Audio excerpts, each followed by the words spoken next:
नमस्कार दर्शक बंधु आज हूँ जुलाई मास 20 तारिख रविवार। आज दिन जागर टॉप 20 गुरुत्वपूर्ण खबर उपरे चलतु नजर पकाइबा। भिडियोटी को शेष पर्यंत देखंतु, मात्र किछि समय मध्य जानिपारे आज दिन जागर संपूर्ण खबर। ता पूर्व चैनल रे नुआ थिले चैनल को सब्सक्राइब करी पाखरे थिबा बेल आइकन को क्लिक करिया जरूरी, जहाँ फल प्रतिदिन लेटेस्ट न्यूज अपडेट आपण मैंने प्रथम देखिपारे। तो चलतु आज संपूर्ण खबर उपरे नजर पकाइबा। आज प्रथम बड़ खबर आसी पुरी जिला बलंगारू दिन दिही पर नाबालिग देहरे लगेदेले निया। जुक्त 2 छात्री देहरे निया लगेदेले 3 जन दुर्बृत्त। पुरी जिला निमापड़ा बलंगा बायाबर अंचल रे चांचल्य। जुक्त 2 छात्री देहरे निया लगेदेले 3 जन दुर्बृत्त। चाली चाली सांग घर को जाउथिबा समय रे बाटरे 3 जन युवक छात्री को निया लगाई पोड़ीबा उद्यम करथिले। निया लगाइथिबा युवक माने घटनास्थल फेरार हो जाइथिबा जणा पड़िछि। स्थानीय लोकंक सहायता रे निया लिभाई गुरुतर छात्री को उद्धार करा जाय एम्बुलेंस रे मेडिकल स्थानांतर करा जायछि। खबर पाई घटनास्थल रे बलंगा पुलिस पहुंची छानबीन आरंभ करिछि। परवर्ती खबर सरकार को शनि दशा। से दिन थिला शनिवार, आज मध्य समान दिन। केमिति चलीछि राज्य? गत 12 तारिख भली आज मध्य शनिवार दिन। से दिन भली आज मध्य पूर्वाह्न राज्य में घटी अभावनीय घटना। पार्थक्य एतिकी जे बालेश्वर जिला फकीर मोहन स्वयं शासित महाविद्यालय न्याय न मिलवा पर पीड़िता छात्री निज देहरे पेट्रोल ढाली आत्माहुति देइथिले, जे कि 60 घंटार चिकित्सा पर आखि बुझीथिले। किंतु आजिर घटना गत शनिवार दिन ठारू भिन्न। पुरी जिला बलंगा 15 वर्षीय नाबालिका जेतेबेले निज बड़ बापा घर को जाउथिले, तांकु स्थानीय अंचल 3 जन युवक बलपूर्वक उठाई नैथिले, किरोसिन ढाली जाली देइथिले, हत्या करिया पई योजना करिथिले। उभय घटना मात्र 7 दिन भितर एवं शनिवार दिन घटिथिबारु विरोधी दलर नेता माने राज्य सरकार को टार्गेट करिसेंती। गत जून 15 तारिख ठारू एकजावत गोटिए पर गोटिए घटना और अघटना नहीं विरोधी दल को प्रसंग मिल जाइछि। जून 15 तारिख रे गोपालपुर बेलाभूमि घटना ठारू बलंगा पर्यंत जो सबु घटना घटी एहाकु भित्ति करी विरोधी दल माने शासक को टार्गेट करने स्वाभाविक। केवल सरकार नुहे गणसाधारण मध्य कहउछंती राज्य रे सरकारी बाबू माने मनमानी करुछंती, सुशासनर व्यवस्था नहीं, गणसाधारण अभियोग को गुरुत्व दिया जाउ नहीं।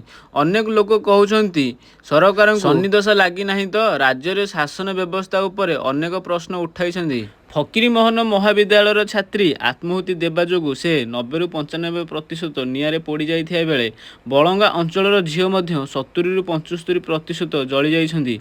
बालेश्वर छात्री को जेमिति एम्स भुवनेश्वर बर्ण यूनिट रे भर्ती करा जाइथिला, बलंगा नाबालिग सही वार्ड रे चिकित्साधीन अछंती। उभय घटना को नहीं राज्य सरकार स्तब्ध हो जाइछंती। राज्य सरकार निजे स्वीकार करी कहिछंती उभय घटना संवेदनशील। बालेश्वर मामलें दोषी विरुद्ध रे घटनार 24 घंटा भितर कार्यानुष्ठान नेबा आरंभ करिथिया बेले बलंगा मामलें प्रक्रिया त्वरान्वित करिसेंती। बलंगा मामलें घटनार तदंत पई 2टी स्वतंत्र टीम गठन करा जायछि, जेउथिरे 6 जन सदस्य अछंती। विरोधी हंगामा। तेबे बालेश्वर छात्री आत्माहुति और मृत्यु घटना रे गत 16 तारिख दिन बिजु जनता दल उभय बालेश्वर और भुवनेश्वर रे हंगामा करिथिला। भुवनेश्वर रे लोकसेवा भवन घेराव पई बीजेडी बाहरी थिया बेले स्थिति अनायत होई पड़िथिला। पुलिस को रबर बुलेट और पानी माड़ करने पड़िथिला। रबर बुलेट माड़े बीजेडी वरिष्ठ नेता प्रणव प्रकाश दास गुरुतर होइथिले, तांकु एक घरोई डाक्तरखाना रे भर्ती करा जाइथिला। सेहीपरि दलर अन्य नेता माने मध्य पानी माड़े घाइला होइथिले। एही मामला को केंद्र करी कांग्रेस गत 12 तारिख दिन 12 घंटिया ओडिशा बंद डाकरा देइथिला, जहा शांतिपूर्ण भावे शेष होइथिला। नवीन सरकार पे बड़ वार्ता। सरकार को नवीन कहले कुंभकर्ण। बलंगा घटना को नहीं विरोधी दल गुड़िक शासक दल को टार्गेट करिसेंती। विरोधी दल नेता नवीन पट्टनायक राज्य सरकार को कड़ा समालोचना करिसेंती। स्पष्ट दिवालोक रे महिला को निर्यातना दिया जाउछि। राज्य सरकार कुंभकर्ण निद्रा रे सोइछंती बोली कहिसेंती। कटक बारबाटी विधायक सोफिया फिरदौस कहिसेंती अपराध करिया पई अपराधी को महल तैयारी करिछि बीजेपी। अपराधी विरुद्ध रे कड़ा कार्यानुष्ठान हेबा जरूरी।